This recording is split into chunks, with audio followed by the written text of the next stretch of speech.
Hello friends, మనం previous వీడియోలో index గురించి డిస్కస్ చేసాం కదా. ఈ వీడియోలో మనం వీలుకప్ గురించి తెలుసుకోబోతున్నాం. ఇండెక్స్లో మనకి ఇచ్చినట్టుగానే వీలుకప్లో కూడా మనకి డేటా అనేది ప్రొవైడ్ చేస్తారు. ఇలాగా డేటా మొత్తం ఇచ్చారు, నేమ్స్, డెసిగ్నేషన్, కంపెనీ, శాలరీ మొత్తం ఇచ్చారు.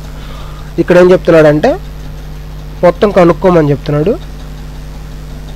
మనం ఇండెక్స్లో లాగానే, కాకపోతే ఇక్కడ కొంచెం మనకి మారుతాయి. చూడండి ఒకసారి. VLOOKUP formula first lookup value అంటే ఏం తీసుకోవాలంటే ఎవరికైతే కావాలో వాళ్ళు లుకప్ వాల్యూ తీసుకోవాలి. ఇక్కడ ఏం లాకింగ్ చేయాలి? కాలం లాకింగ్ చేయాలి. ఎందుకంటే మనకి రో వైజ్గా ఫార్ములా మారుతూ ఉండాలి కాబట్టి కాలం లాకింగ్ చేయాలన్నమాట. ఓకేనా? కామా టేబుల్ ఏరే అంటే ఇక్కడ మొత్తం తీసుకోకూడదు. ఇక్కడ వీలుకప్లో మనం అబ్జర్వ్ చేయాల్సింది ఏంటంటే మనం ఎవరి దగ్గర నుంచి అయితే తీసుకుంటున్నామో అక్కడి నుంచి రిమైనింగ్ పార్ట్ మొత్తం టేబుల్ తీసుకోవాలి. ఒకవేళ మనం డెసిగ్నేషన్ నుంచి తీసుకుంటున్నాం అనుకోండి, ఇక్కడ నుంచే మొత్తం టేబుల్ తీసుకోవాలి. మనం కంపెనీ నుంచి తీసుకుంటున్నాం అనుకోండి, ఇక్కడ నుంచే మొత్తం తీసుకోవాలి. ఇక్కడ ఏసు దగ్గర నుంచి తీసుకుంటున్నాం కాబట్టి మొత్తం తీసుకోవాలి. నీకు అది కూడా నేను పక్క టేబుల్లో ఉంది కాబట్టి దాని నేను చెప్తాను. ఇది మారదు కాబట్టి అబ్సల్యూట్ లాకింగ్ చేయాలి. ఇప్పుడు మ్యాచ్ చేయాలి డెసిగ్నేషన్తో. ఇక్కడ డెసిగ్నేషన్ ఉంది కదా, డెసిగ్నేషన్ తీసుకొని దానికి ఏ లాకింగ్ చేయాలి? రో లాకింగ్ చేయాలి. రో లాకింగ్ చేస్తే అది కాలమ్స్లో ఫార్ములా చేంజ్ చేస్తూ ఉంటుంది. ఓకేనా? ఓకే.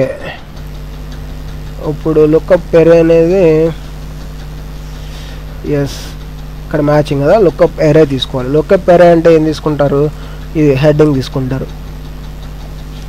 ఇది చేంజ్ అవ్వదు కాబట్టి ఫ్రీజింగ్, అబ్సల్యూట్ ఫ్రీజింగ్ ఇచ్చి ఎగ్జాక్ట్ మ్యాచ్ కావాలి కాబట్టి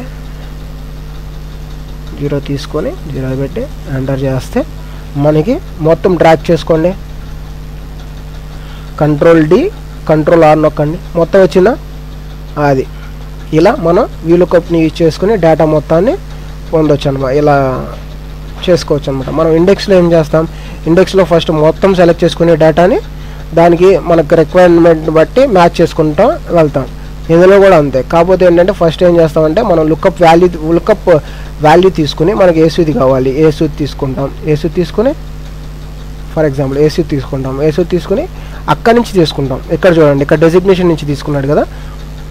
డెసిగ్నేషన్ నుంచి తీసుకున్నాడంటే మనం ఎక్కడి నుంచి టేబుల్ ఏరే అనేది తీసుకోకూడదు. ఇక్కడ నుంచి మొత్తం అనేది తీసుకోవాలి మనం. ఈ మొత్తం వీలుకప్లో చూసారా? చూడండి కావాలంటే చూడండి. ఫస్ట్ ఇది తీసుకున్నాడు లుకప్ వాల్యూ డెసిగ్నేషన్ అనే ఏ తీసుకున్నాడు? M8 అనేది తీసుకున్నాడు. M8 అంటే ఇది తీసుకున్నాడు. HR అనేది తీసుకున్నాడు.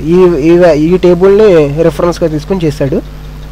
ఇక్కడ ఇది తీసుకుని ఇక్కడ మళ్ళీ మొత్తం సెలెక్ట్ చేసుకోవాలా. ఇక్కడ నుంచే సెలెక్ట్ చేసుకున్నాడు డెసిగ్నేషన్ నుంచి. అదే శాలరీ అనుకోండి, ఇక శాలరీ ఒక్కటే సెలెక్ట్ చేసుకోవాలి. పక్కనే ఏమైనా ఉంటే అవి సెలెక్ట్ చేసుకోవాలి. ఇప్పుడు ఒకవేళ కంపెనీ అనుకోండి, ఇక్కడ నుంచి సెలెక్ట్ చేసుకోవాలి. అదే కాకుండా ఇక్కడ నేమ్స్ ఉందనుకోండి, మొత్తం ఇక్కడ నుంచి నేమ్స్ మొత్తం సెలెక్ట్ చేసుకోవాలి. హెడ్డింగ్ మాత్రం సెలెక్ట్ చేసుకోకూడదు. తర్వాత మ్యాచ్ చేసుకున్నాడు యాజ్ ఇట్ ఈజ్. అలాగే ఇందులో ఉన్న డ్రాబ్యాక్ ఇదే. ఎందుకంటే దీని ముందున్నాయి, దాని తర్వాత బై యూజింగ్ ఫార్ములా ద్వారా మనం రప్పించలేము అనమాట. అదే దీనికి ఉన్న డ్రాబ్యాక్ అనమాట. ఇది వీలుకప్ గురించి ఫ్రెండ్స్. మీకు ఈ వీడియో నచ్చినట్లయితే లైక్ కొట్టండి. కింద సబ్స్క్రైబ్ అనే బటన్ క్లిక్ చేయడం ద్వారా మీ మెయిల్లోకి డైరెక్ట్గా నా వీడియోస్ అనేవి పొందవచ్చు మీరు. Thank you friends for watching this video.